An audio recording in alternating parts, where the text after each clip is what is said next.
welcome Bret Moffett.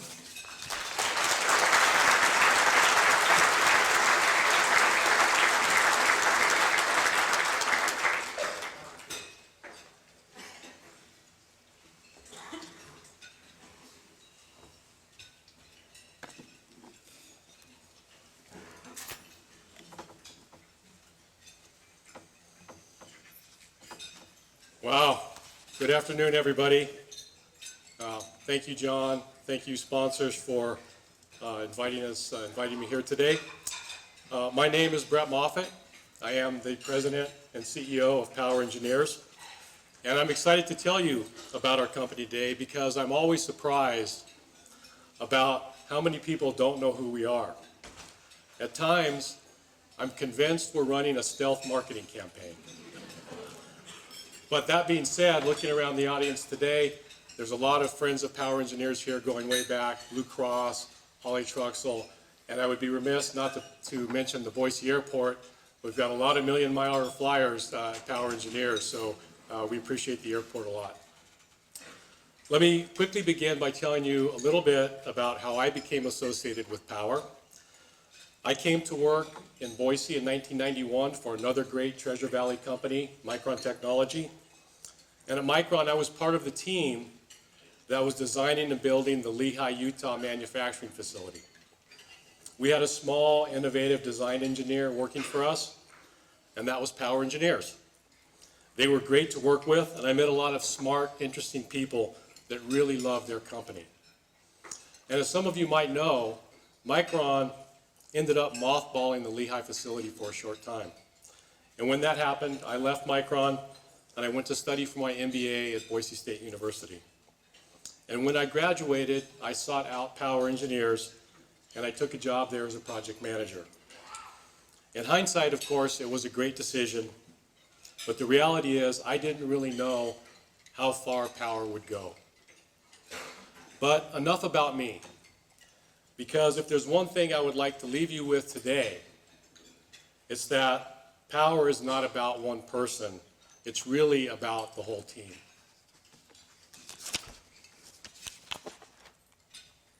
So a few Power facts for the Chamber. Who are we? We are an independent, employee-owned firm with our headquarters in Haley, Idaho. Our largest office, however, is right here in the Treasure Valley with about 500 employees.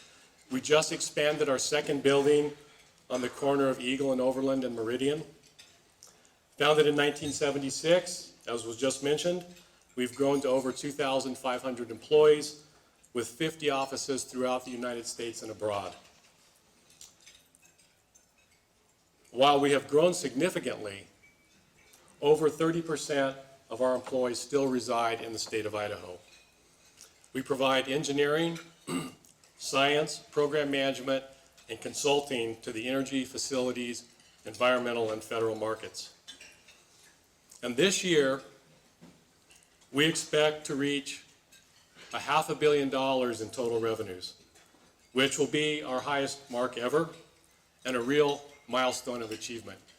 That will put us around the 35th of the top 500 engineering consulting firms in the country. And that's our business. But I would like to say something about our involvement with the community as well. In 2014, we formed the Power Foundation to support science, technology, engineering, arts, and math in the communities that we live and work. And in particular, we have been big supporters of the Treasure Valley YMCA and the World Center for Birds of Prey. And I saw David Duro, the CEO of the YMCA here. Thanks for coming, David.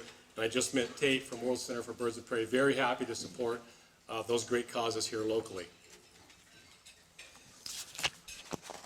So who are we really? I wanted to give you some flavor for Power, what I'm proudly calling nerd facts. We have more than 8,000 active projects today, ranging from tiny studies to very large programs. And we've completed projects in 104 countries throughout the world. We've designed enough high voltage transmission line to circle the Earth twice. And we've designed 100 gigawatts of electric power generation, which is enough, by the way, to power 100 treasure valleys or the entire country of Spain. We once designed a packaging line for chewing gum that puts 40 pieces of gum in a carton every second. And it goes so fast that you actually have to use a strobe light to watch it work. However, you can't give a presentation to the Boise Chamber of Commerce without a random potato fact. We have also designed a potato processing line that makes 50,000 pounds of French fries an hour. So you're welcome.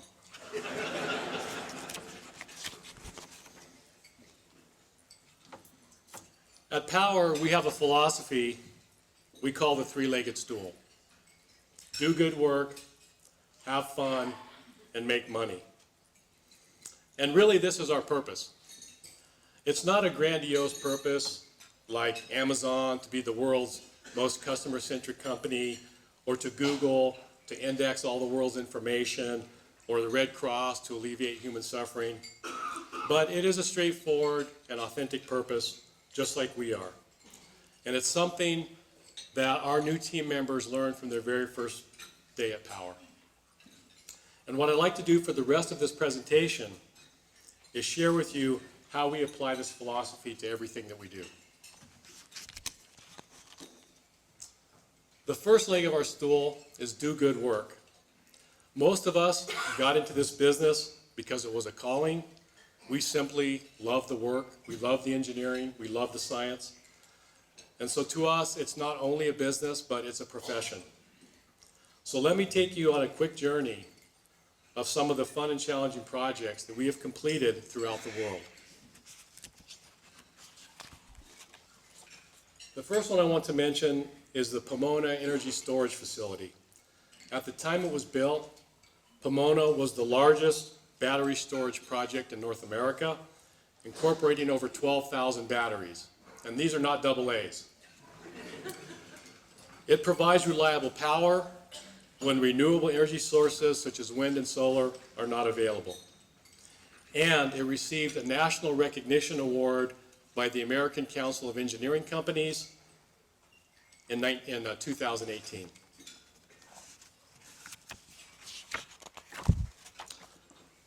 Next, I want to mention a couple of power plants that we designed in Kızıldere, Turkey. These are two of the world's only triple flash geothermal plants in the world. And the purpose of the plants are to use the latest geothermal technology to reduce Turkey's dependence on fossil fuel. And as you know, in that region of the world, that's a big deal. Kızıldere 2 won honors for technological achievement at the annual Geothermal Energy Association Summit, and Kızıldere 3 also won an ACEC National Recognition Award, but it was this year. Now, when I practiced this presentation a few times, a few people looked at me and said, how are you going to explain triple flash, combined cycle? I don't have an answer for that, but we have the experts here at our table, so they can help you if you have some questions later. But trust me, they're very unique. They explained it to me, and it was fascinating. The next one I want to mention was also in Asia, which is the Nepal High Voltage Transmission Project. This is the first high voltage transmission project in the country. It spans 300 kilometers of mountainous terrain. It's funded by a $500 million grant by the U.S. federal government, Millennium Challenge Corporation. And the purpose of the project is to encourage economic development because inadequate power supply is the primary obstacle to future growth in Nepal. So we're very proud to be working on that. And then finally, I wanted to circle us all the way back to Idaho. This is a project we did for CS Beef Packers in Kuna. It's a 400,000 square foot greenfield beef processing and packing plant. I realize beef processing plants are not glamorous. However, this project was unique because its innovative designs incorporated humane treatment of the animals as well as critical safety features for the employees of the plant.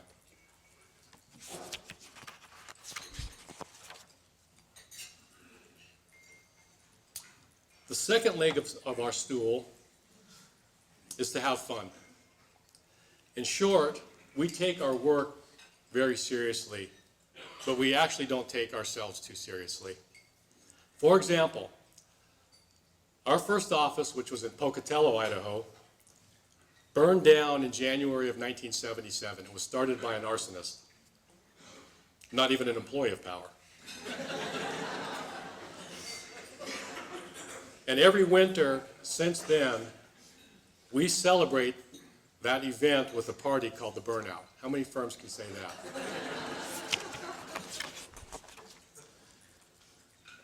And if you've ever looked at our Facebook page, you will see a company of people that truly enjoy being together. This is our culture of teamwork and inclusivity. We really emphasize and reward the synergy that comes from teamwork. We believe in the mutual success of our employees, our clients, and our company. And having fun at work and outside the office is a big part of achieving that goal. And to be honest, those of us that have been at Power for a long time feel incredibly lucky to have the opportunities that we've received. And so we believe in paying it forward and providing our employees with opportunities for advancement and to work on fun and challenging projects. We really do believe that together we can accomplish anything. Our third leg of our stool is make money. Sometimes we're a little embarrassed to say that, but being that this is a chamber event, it's okay to say it. But let me tell you a secret. Early in our history, we weren't always so good at doing that. It didn't work so well, and we almost went out of business at one time. So it turns out a two-legged stool is not good enough. So it didn't take us long to figure out it was necessary to make money in order to stay in business and continue to do good work and have fun. And we learned you have to do well in order to do good.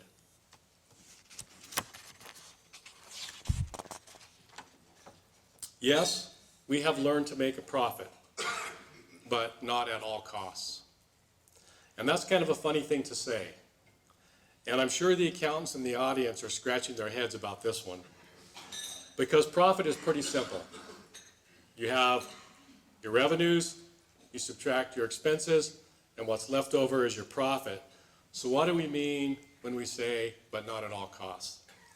For us, it simply means that we're not going to sacrifice our values, our beliefs, and our company just to make another dollar. We feel it's important not to get greedy.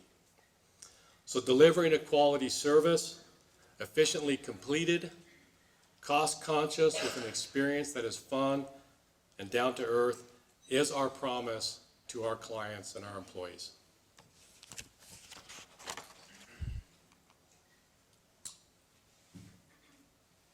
We are in a demanding, competitive, and challenging business that sometimes feels like a contact sport.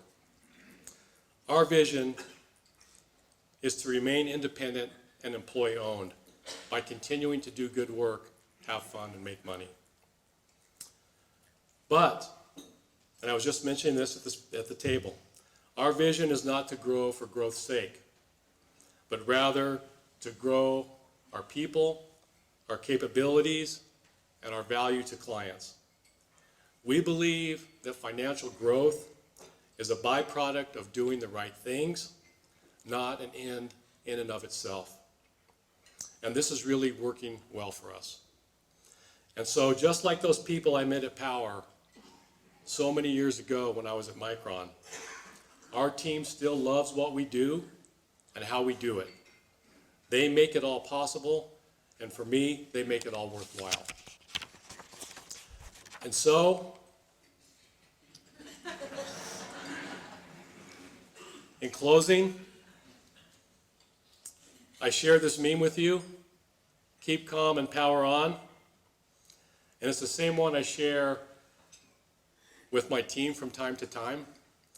And honestly, they sometimes share it back to me. And I think that I left off one of the fun facts, one of the nerd facts, when I was giving the presentation earlier. And that was, in order to do all of this work that we do, we calculated that we drink 400 gallons of coffee every day at Power. So it's a little bit of an oxymoron to tell people to keep calm. I think there's more emphasis on the power on. But those are my remarks. I just want to thank you again for the opportunity to tell you about Power. And I know that was quick, and I would love the opportunity to take questions. Be happy to answer any. Don't be shy. I didn't plant anybody out there either. Yes, sir. Could you talk about your logo at the top of this slide? Yes, so he asked about what's the story behind the logo. The logo, actually, I talked a few years ago to Pete Vandermeulen, who was the original founder of Power Engineers. A great man, and we really owe a lot to him. In fact, we owe the Threelegged Stool to Pete, and that was one of his, what he called mule skinner mottos. But we thought there was going to be this great story behind the logo. And when I was talking to Pete in his living room, he told me that literally his 3-year-old daughter had a coloring book out on the floor and pointed to the ram. And that's how we got the ram for our logo. That's a true story. Now, I will give credit to our corporate communications department because it has morphed in terms of the signage over the years. And I really love this logo because of the negative space that it has. I think it's a great logo, don't you think? But there's no great mystery behind how we got it. A 3-year-old picked it out. Yes, ma'am. Yeah, what's the biggest challenge facing your company in the next, say, 3 to 5 years? So the question is, what's the biggest challenge facing our company in the next 3 to 5 years? We talk about it all the time. It really is the challenge with getting enough qualified, trained engineers and scientists to do the work that needs to be done. And as you guys all know, and we've been very fortunate here in the Treasure Valley with great economics, but the economics and the employment rate are terrific all over the whole country. And in the engineering field, the unemployment rate is even lower. So it's a big challenge for us to get all the people that we need in the locations we need them to do the work that's available out there. And I keep my fingers crossed every night that we don't have that recession that you keep hearing about. So let's just keep building economic activity and we'll keep hiring. Yes, sir. How do you think being an employee-owned company differentiates you? So the question is, how do I think being an employee-owned company differentiates us? We actually think it's the perfect model for being a design engineer and consultant. And that's because we feel like we only have to be responsible basically to 2 groups of people, our employees and our clients. We don't have to worry about quarterly earnings reports with Wall Street or worrying about private equity reports or any of that kind of thing. So we think it gives us the flexibility to control our own destiny and to be responsive to those 2 groups.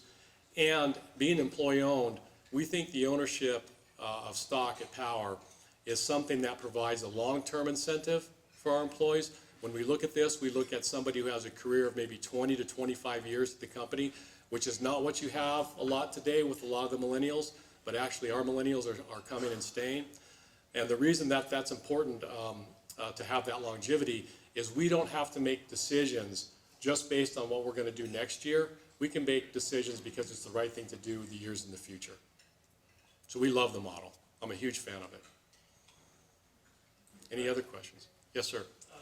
Your last blog on sustainability, could you describe the company's sustainability and specifically your vision PM process for this group? Yeah. So we have an interesting view that we've been trying to express about sustainability. So thanks for asking this question. And that is that we're all for sustainability. But we really believe that as design engineers, we can have a profound impact on the built world. And we have actually designed or been owner's engineer on more megawatts of wind farm than any other company in the country. And we're very proud of that. But we also recognize that every single thing that we do as humans on Earth has a carbon footprint. And so our motto is simply, let's just do more with less. And so if we can design a transmission line or a wind farm or a solar farm or a combined cycle gas turbine and use less concrete, less steel, fewer materials, it reduces transportation costs, it reduces the carbon associated with that, it reduces manufacturing carbon, it reduces mining and extraction carbon. So we think, and this is what Envision is all about, which is one that we're one of the initial creators of Envision, is that you have to look at the whole life cycle of the carbon footprint. And as design engineers and environmental scientists, we really believe we can have a big impact on that through what we have just always learned in school. There's no mystery here.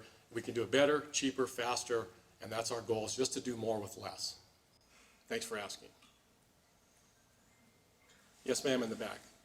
I'm just curious, you mentioned that you contribute to a lot of STEM and arts. That's sort of been a trend, I think, for now a decade, maybe 2 decades now. Are you seeing an improvement in the availability of those talents here in our country? I'm sad to tell you that we are not making improvement on that as a country. And I can speak to the Dean of Engineering down here about this. We have tried to move the needle on this in this country, and it's really, really a heavy lift. But that's why we think it's important. It's not gonna deter us from continuing to move forward. And I can tell you that we've personally contributed to a lot of great STEM causes, and this area here in Boise, actually, with the robotics, the science fairs, the work of Boise State University and the U of I and even the College of Idaho have been great partners in this, and we should all support them. But it's a heavy lift. And I will say also about that, we also support the arts. I'm the chairman of the Power Foundation, and I missed 2 board meetings. I missed the board meeting where they added arts to our charter. By the way, I'm a big fan of the arts. Both of my kids are in the arts, so I just was looking for a very simple purpose, and we added arts, and it's been great. We've actually supported that. And the other one that I missed was when the World Center for Birds of Prey came and spoke to our board, and they brought an owl, and they flew the owl around our office. And so I don't know how I missed the 2 most important board meetings of the foundation, but I was able to do that. And I think I'm gonna get a chance to go see the World Center for Birds of Prey behind closed doors, so hopefully I'll get to see the owl too. But we need to do everything we can for STEM as well as the arts to make our communities great. Any other questions? You guys are doing great. Yes, sir.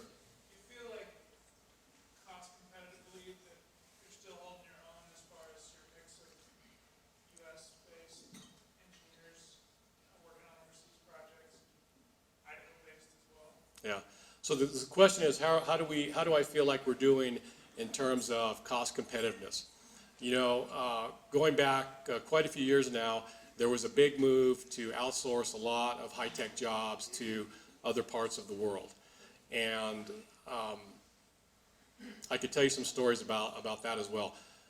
We have offices abroad, but to be honest, we've never thought of those offices as low-cost centers. And in fact, the locations that we're at in Africa, Finland, and Canada are not low-cost centers. So we've never had the approach of trying to find the cheapest engineers or scientists to do the work that we do. And so that's not something that worries us. We try to always sell the value that we bring to clients as opposed to just compete on who has the lowest price. And so far that's worked for us. And I'll be honest with you, we had a joint venture in India going back a few years, and India is often thought of as a low-cost center where you have a low-cost design center. And by the time you factored in all the training, all the expats, and everything that you had to do, it actually wasn't cheaper. India was a great experience for us. What we found is that there are a lot of great people in the world that are highly educated, highly trained, highly motivated, and it's a competitive environment out there.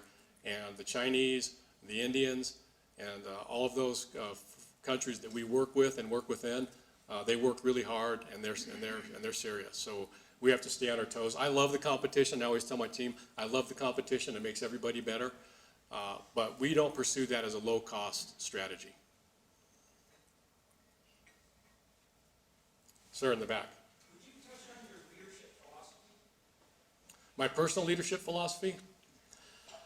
My personal leadership philosophy is that the best leaders are those that incorporate the intangible leadership qualities of being able to influence people to do things that they maybe wouldn't otherwise do, along with excellent management skills to get it done. So it's almost kind of like leadership is about doing the right things, and management is about doing things right.